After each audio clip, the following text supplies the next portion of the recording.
And welcome back, everybody, to another episode of MLB DFS Quick Hits, your Tuesday, July 20th edition. 13-game main slate on tap for you. It's going to be a fun one, too. We got some good pitching, some really good offensive spots to targets. There'll be some nice lineups to build there, unlike Monday night where it was offensive galore like we talked about because the pitching was that bad. So hopefully you guys did well. Most of the spots we talked about looked pretty good. Just a matter of you pieced it all together the right way. You can find me on Twitter at BDentric with questions there, or join me in the free Fantasy DJ Slack chat. Lots of fun stuff going on over there. My written content Monday through Fridays at RotoBaller.com. On Tuesdays and Thursdays, the free DraftKings picks articles. Come check that out at RotoBaller.com. Also, you can watch this podcast on video form at RotoBaller's YouTube channel. If you'd like to go over there, check that out. If not, go to iTunes, give this podcast a rate and review. I'd really, really appreciate it. Help the podcast out a ton. If you're in a season-long fantasy baseball, go check out the Bench with Bubba podcast Tuesday nights. Bubba and the Bat Flip recording for you, talking about the week's fab, recap, and much, much more. So give a rate and review on that as well. And also, if you like playing DFS and you like prop bets, go check out Prize Picks. Awesome way to play a different way to play DFS and mix gambling in with it. Really, really fun stuff there. I drop my picks daily in the Fantasy DJ and Slack chat. Monday night was an easy three-pack. Three-pack nailed it. So it was over early. So it was a good night for us on Monday night. Basically, 2 out of the last 3 nights with some big hits there on those cards. So come join us in the Fantasy DJ and Slack chat and sign up for Prize Picks. Download the app. Create an account, use promo code Bubba when you create that account to let them know I sent you there. And when you do so and make your first deposit, they'll give you a first-time deposit match up to $100. So go check out Prize Picks, use promo code Bubba to get you all the good stuff right there. All right, all that's out of the way. Now let's talk some DraftKings. Let's talk some Tuesday action. Let's talk some 13-game slate. And we'll kick it off with the pitching on this slate. Luis Garcia's 10-4 at home against the Cleveland Indians in this matchup. Garcia's been pretty darn good. Pretty good. 10-4 seems like a steep price tag, but he's been racking up 18-plus points in 3 of the last 4 games. Going deep is the problem. He hasn't gone 100 pitches. He's gone as high as 96 pitches. Strikeouts have been there, though. 5 or more Ks in 4 straight starts. That's the good part with Garcia. He puts up lots and lots of strikeouts. You just got to hope he goes deep enough in the ball game. Facing the Cleveland team, striking out nearly 26% of the time over the last month. First right-handed pitchers, hitting 236 with a 92 WRC+. So I like Garcia quite a bit at 10-4. I like the strikeout upside from Garcia, and that's kind of what we're looking for here. If he gives up a couple runs but still gets those strikeouts, we're good. Steep price tag, though. So if you don't want to go there, I get it, but I'm good with Garcia at 10-4. Next up for me is Yu Darvish with San Diego and Atlanta getting rained out for you on Monday night. They move the matchup to Tuesday. Darvish goes from 92 to 98, and reports throughout the day said he's good to go. Rehab went well. Shouldn't be limited very much at all. Should be standard protocol. So 98 for Darvish. Against the Braves offense, that's good, but no Ronald Acuna makes a big difference there, striking out 25% of the time. First right-handed pitching. So Darvish at 98, you could get on board with that. One thing I will say before the rainout on Monday, about an hour before lock, he was the chalkiest pitcher on the slate. He was projected to be 40% owned. And I think that was a bit too high, but I wouldn't have been shocked either because it was a $9,200 Yu Darvish. Now he's 98, a little more pricey, still pretty cheap for Yu Darvish. So keep that in mind. He should be very, very popular on the slate. Really good play, but very popular. If you want a nice tournament pivot off of Darvish, Aaron Nola is coming off the COVID IL at 95 hundo at the New York Yankees. This is dicey because you got a Yankees team maybe started warming up over the weekend against Boston, especially on Sunday Night Baseball. You got Aaron Nola missed the start due to COVID IL. But one thing with Nola, we know he can go 100 pitches pretty easily, and he racks up the strikeouts. He's been giving up home runs lately. That's been a problem with Nola. But he's also racked up a ton of strikeouts, 8 or more in 3 straight starts. He's got 8 or more in 4 of his last 5, 7 or more in 5 of his last 6. He's been a strikeout machine, and that keeps him out of trouble when he does give up a few runs. Doesn't ruin your start. Now, it is a Yankees team that strikes out 24% of the time versus right-handed pitching this last month, hitting 222 with a 154 ISO and a 93 WRC+. They've been scuffling quite a bit. Maybe, like I said, Sunday night was a good day for the Bronx Bombers. We'll see if that continues on here. But if not, Nola at 95 could be a nice tournament play, a nice pivot off of what likely is a popular Yu Darvish. So keep that in mind with Aaron Nola at 95. Next up on the slate, you could go Shane McClanahan if you want at 86 versus the Baltimore Orioles. I still like some Orioles has some value, but they do strike out 24.5% of the time versus left-handed pitching. And McClanahan's got that strikeout upside. Just depends on how long he goes in the game. Makes him kind of tricky, but 86, don't mind it at all. Wade Miley, $8,300 at home against the New York Mets. That game went bananas, 15-11 in 11 innings. Mets got the W on Monday night. Now we head to Tuesday, and Miley's in play for me. Miley brings a really good floor to the action. He goes 6+ innings, most starts, limits the damage just Question is, can he get the strikeouts? It's a Mets team that usually you can take advantage of. Nolan Doors is going to be very, very nice for a while for the opposition standpoint. But when you're looking at the Mets versus left-handed pitching, they strike out 22% of the time. They hit 283 with a 151 ISO and a 122 WRC+. plus. They hit lefties fine. The kicker with Wade Miley in his career, he's a reverse splits guy. So he's not your standard lefty-righty matchup. He actually does much better versus righties because of his cutter that he brings in on the hands of the righties. That's what makes things interesting. Can Miley get beat up? Yes. We've seen Miley get beat up many times in his career. At the same time, he threw a no-hitter this year. And as much as we want to make fun of it, he did it. So there's that for you. At $8,300, I think he's a very decent SP2 play, or if you're going to just punt pitching, could be an SP1. Hopefully brings a good floor to the action for you. If you don't like Wade Miley 83, let's get on board the German Marquez train 81. He's at Coors Field. He's $8,100, and no one's going to use him. I'm so excited for it. Marquez has 27 or more DK points in 4 straight starts. He has basically 19 or more in 9 of his last 10 starts. And if you've listened to this show long enough, we've been on Marquez every single start. Didn't matter if it's Coors Field or not. We've been rolling with Marquez, and he's been absolutely outstanding. 7 or more Ks in 3 of his last 5 starts. He's given up 2 earned runs or less in 5 straight starts. Doesn't matter if he's home or road. The dude has been outstanding. He actually has been better at home, a 3.06 road home ERA compared to 3.89 road ERA. He's essentially averaging 18 to 19 points per start on both. He faced Seattle once this year, 8 innings, 2 hits, 1 earned, 7 Ks. That was in Seattle. It's a Seattle team that you can definitely take advantage of, striking out 25.4% of the time versus righties over the last month, hitting 222. So Marquez at 81 in Coors hopefully comes in a little lower owned in that matchup, which really goes well for us. I'm all in on Marquez at 81. It's one of those, if it doesn't work out, it's fine. It worked out 9 of the last 10 times. We've been on that train every time. I'll jump on it his next start too. Marquez is pitching that well this year. We'll keep doing it. And Seattle's a team that doesn't scare me that much. So Marquez at 81, I'll jump on board there.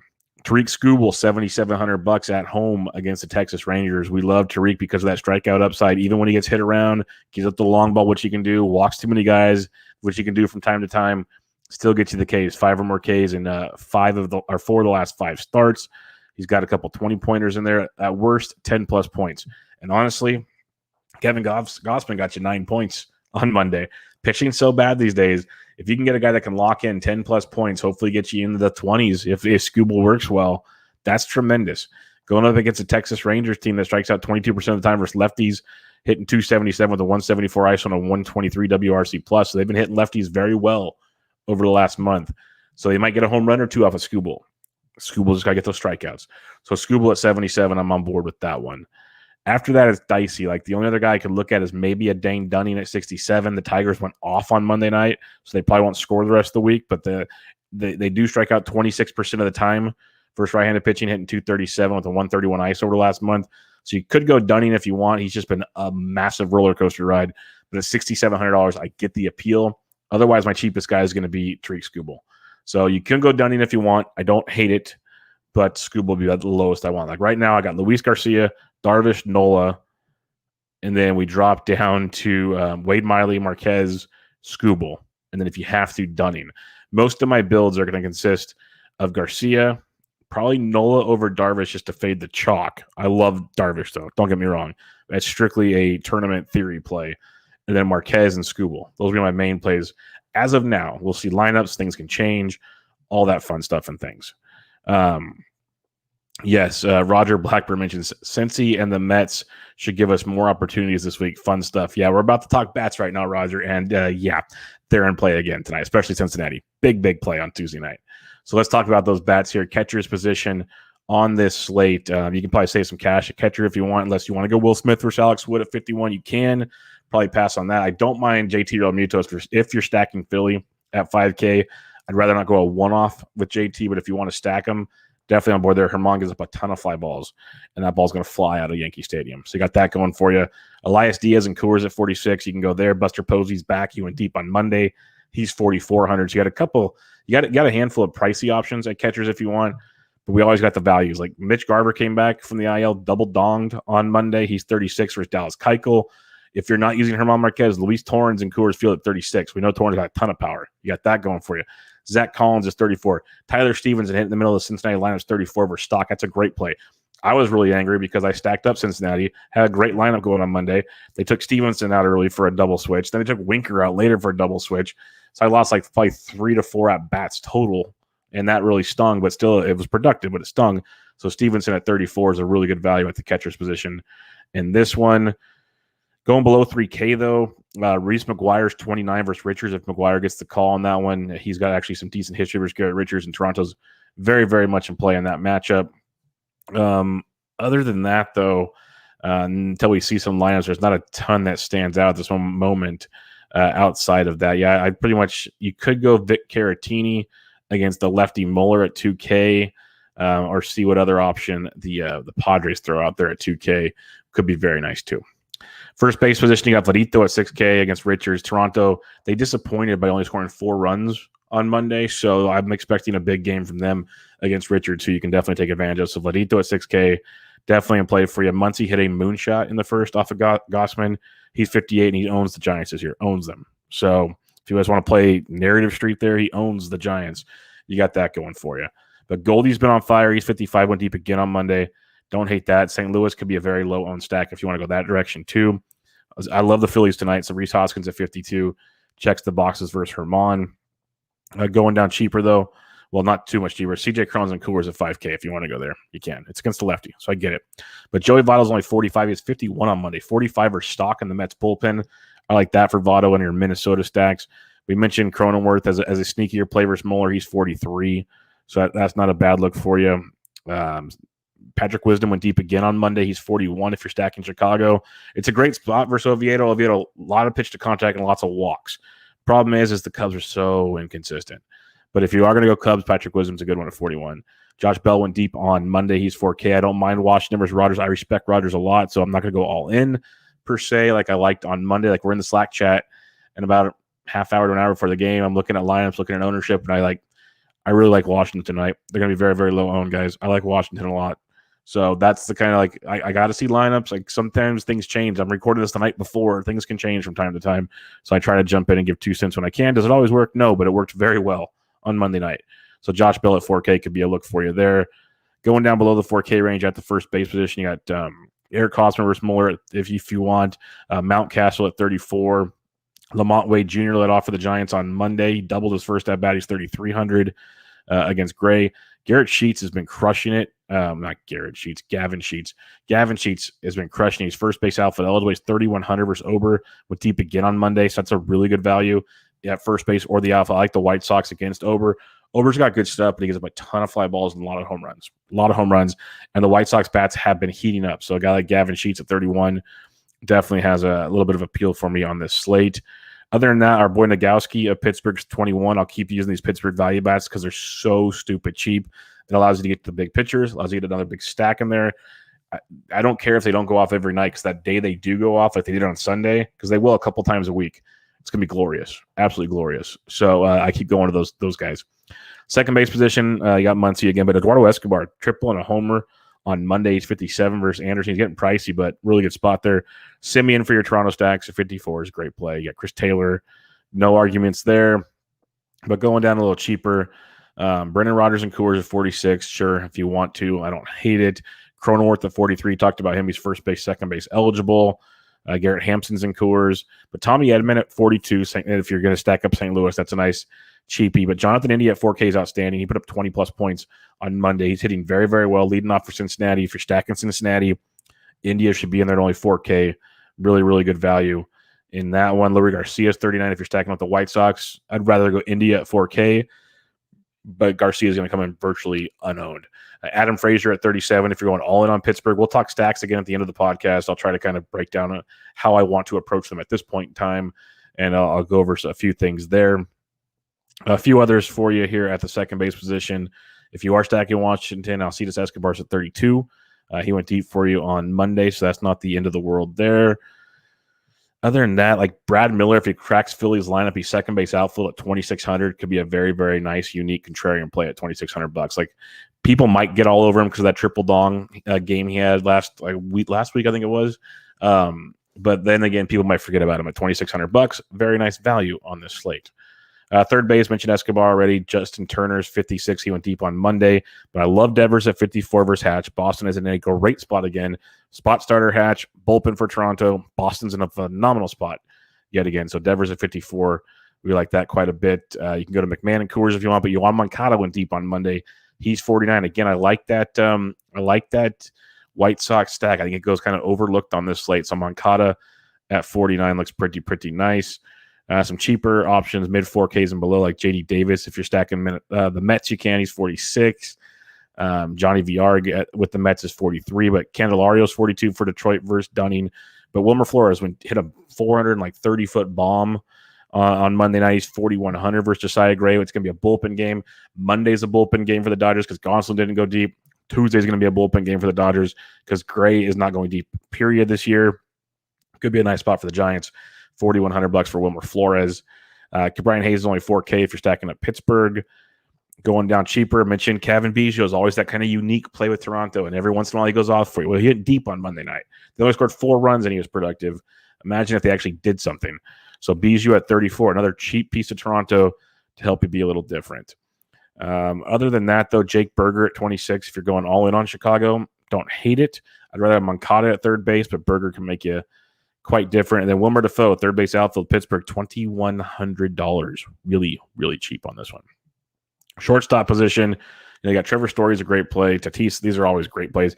Tim Anderson continues to hit everything. He's 5,600, so he's in play. Trey Turner had a monster game on Monday. He's 55. These are all like kind of stack pieces. You're just stacking them up and go in that direction. Chris Taylor's in play. Bogarts if you're stacking Boston. Bichette if you're stacking. These are all pieces of stacks. If I had to pick one guy as a one-off, Story and Coors is always pretty tough to pick. But if I had to pick just one guy for my one-off, I'm taking Tim Anderson on Tuesday night for the 5K and above shortstops.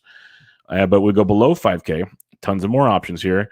You got Amed Rosario, probably not going there, but JP Crawford and Coors at 39 if you're not using Marquez. That's a good price tag. Miguel Rojas was leading off on Monday night due to Chisholm being on the IL. He went deep. He's 3,800. That could be a nice value. But Didi Gregorius in Yankee Stadium against Herman, 37. That's a really good play for Didi at 37. Gleyber Torres had 2 home runs over the weekend. Maybe he's heating up. Nola's been getting up a lot of home runs. So Torres is 35 if you want to be a little weird on that one. Not saying to go all in on it, but if you're making a bunch of lineups and want to be a little different, not a lot of Yankee exposure probably. Ramon Urias at 24 for your value shortstop, as usual, because his price never goes up. Outfield position, there'll be tons. Betts was scratched on Monday night, day-to-day. Maybe he comes back. He's 56. Fine. Mentioned I love Juan Soto. He was 55. He went off on Monday. He's 55 versus Rogers. Like, I respect Rogers. I still think Soto, like, he's just raking right now. He's not going to rake every day like he did on Monday, but he is just going to put up consistent production like 5 or 6 days a week, it feels like. It's like the old days where Trout, even when he was off, put up 10 points. It feels like Soto's in that little groove like he was in recent years where even when he has his off days, he'll have a goose egg from time to time. When he has his off days, though, it still feels like he gets you like 8 to 10 points. If not, just go bananas again. So Soto at 55, I love. I love Harper in Yankee Stadium. Like, narrative street here. He loves playing in the Bronx. He loves the spotlight, all these things. Plus, he gets to Herman. So Harper at 54. I love Harper on Tuesday night. Like him a lot. So Harper at 54, get on board there. Nelly Cruz went deep on Monday, 52 versus a lefty. Jordan Alvarez went deep, but he also got banged up. So keep an eye on him. He's 5,100. Cheaper plays, though. You got the likes of Springer. If you are stacking Toronto, you can go there at 46. JD Martinez is 46 as well. Some other cheap plays here. Mitch Haniger at Coors is 44. Yastrzemski's 44 and a great matchup versus Josiah Gray and the bullpen. That's a good discount. Yastrzemski his price has dropped a little bit, so that's a good price there. The Franmil is always GPP viable. He went deep on Monday. He's 4,400 on Tuesday. You got Grichuk in 43. Teoscar is 42. So Grichuk's higher than Teoscar now, which is quite intriguing. That's interesting. Brian Goodwin for your Chicago stacks at 41. You got Ced Mullins at 41 as well. Dom Smith there at 4K. He went deep for you on Monday. Going down below 4K now. Tommy Pham's only 39, which is crazy. Jesse Winker had a nice night on Monday. Maybe he's waking back up. He's $3,900, so enjoy him while he's cheap. Not a bad look for you there. Gurriel's only 38. Kyle Tucker's only 38. Those are good price points. AJ Pollock at this 37. If you're not using Alex Wood, Pollock's a great tournament play. He's been crushing it right now and has got phenomenal history versus Alex Wood. So Pollock at 37, very, very much in play. Will Myers at 36, Brian Reynolds at 36, both good values as well. Going down even cheaper now at the outfield position, Dylan Carlson went deep on Monday. Maybe he's going to finally get that thing going. But you got Verdugo at 34 for your Boston stacks. Grisham at 33 for your Padres stack. That is ridiculously cheap for Trent Grisham. Like $3,300 is just ridiculous. Conforto's only 32. He double donged on Monday night. So yeah, have fun with that one. I know it's lefty. But we talk about reverse splits. He goes 5, maybe 6 innings, and you get Reds bullpen. Conforto at 32, very, very good price point there. You got Michael Brantley's only 32. Gavin Sheets at 31. We talked about him. Akil Badu's only 31. He went deep, drove in runs. He's on fire right now, so that's a great play for Badu at 31, even in cash games. I like that one quite a bit. Duggar's only $3K for the Giants versus Josiah Gray. McCutchen at only $3K in Yankee Stadium is an outstanding value, hitting like cleanup for Philadelphia at $3,000. That is a very big mispricing there.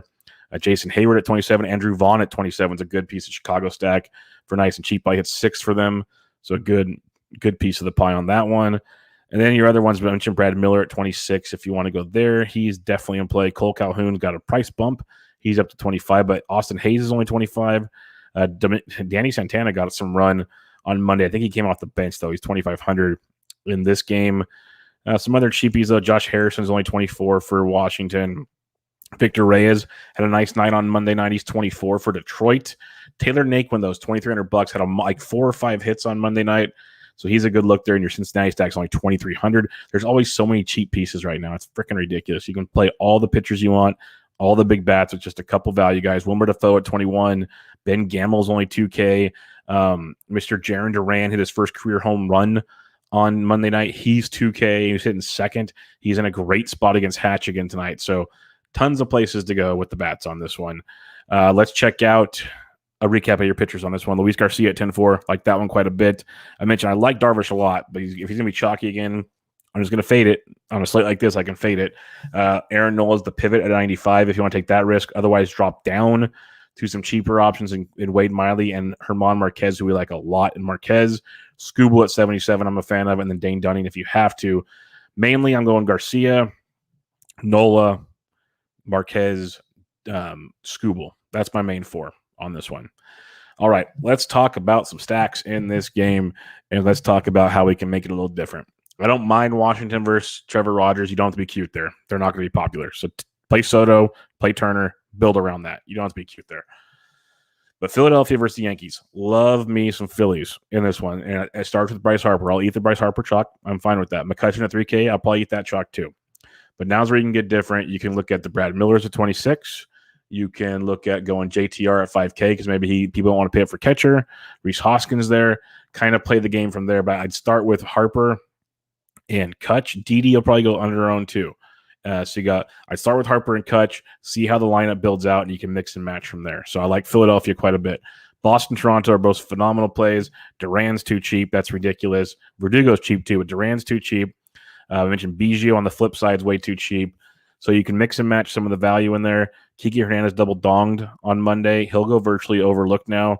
So you can kind of mix and match there. Like I love Devers. You don't have to Bogarts. Bogarts is very good though. I'm not going to like that about that. But I love Devers. JD's heating up. Flip side, you always got Varito. You got Bichette. We talked about this running track here. So you can be different with the Gritchicks of the world and stuff. But Biggio's your main Toronto guy to usually be different. Usually. Maybe that changes eventually. Catchers will always make you different too, more often than not, unless you're like Buster Posey or some of the other guys. So that's where I'd go in that game. Love Cincinnati. Naquin will come in a little low owned, potentially. Stevenson will come in a little low owned, potentially. Votto always comes in low owned. Winker's going to be good. Casty had the night off. He should be back on Tuesday. I love India. Where I would start the build is India, Winker, Naquin. That's still very affordable. And then you can piece in where you want, like Stevenson or Votto or Casty. Mix and match there. I don't mind a 4 to 5 guy stack in Cincinnati. I think it's a very, very big one. But I'd start with India, Winker, and Naquin for me. All right. A few other ones, like you can always go to Detroit for value if you want. That's easy. But the White Sox versus Minnesota I like a lot. I like Moncada and Anderson for sure. But then you got your value we talked about with Berger. I love Gavin Sheets. He'd be in there. Like if I had to start it out, it'd be Tim Anderson, Moncada, Gavin Sheets would be my top 3. And then you could piece it in with the Bergers, the Vaughns, the Lurie Garcias, stuff along those lines. But those would be my big 3 with Moncada, Anderson, Gavin Sheets. Sheets at 31 is very, very cheap and very, very awesome play on this slate. If you want to go Houston, you can. I'm kind of just going to pass on that one. You could go Colorado, but I'll kind of pass on that as well. And then what I like is the late night hammer, Giants, Dodgers. See what lineups come out, because Wilmer Flores continues to go under-owned, especially versus right-handed pitching. It's a bullpen game. He's been hitting all his home runs off righties lately, so keep him in mind. Lamont Wade Jr., Yastrzemski's cheap, Posey's back and hitting already. You can build a fun Giants deck. You don't have to go all in on these ones because these games can be duds. Like this game was 3-2 in the first. I'm still watching. It's 3-2 in the fifth right now. Like it looked like it was going to be a freaking barn burner.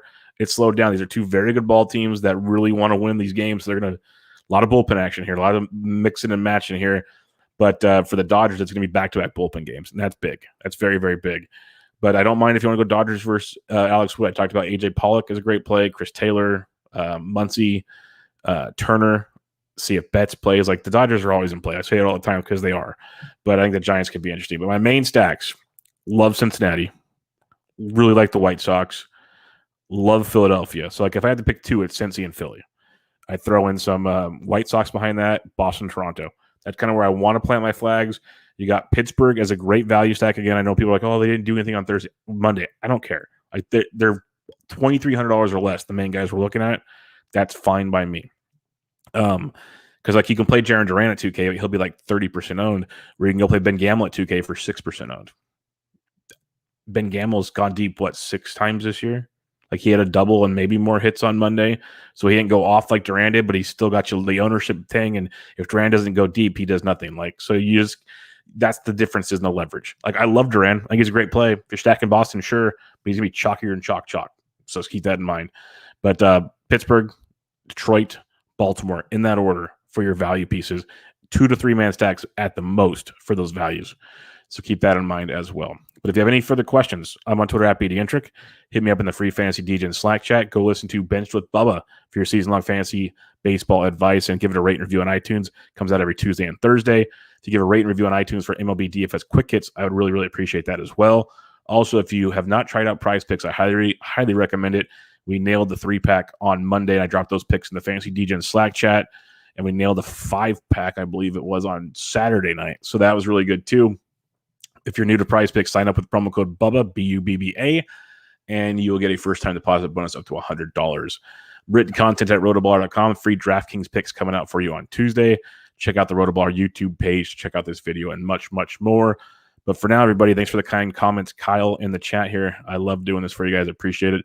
But good luck on your Tuesday. This was MLB DFS Quick Hits, your Tuesday, July 20th edition.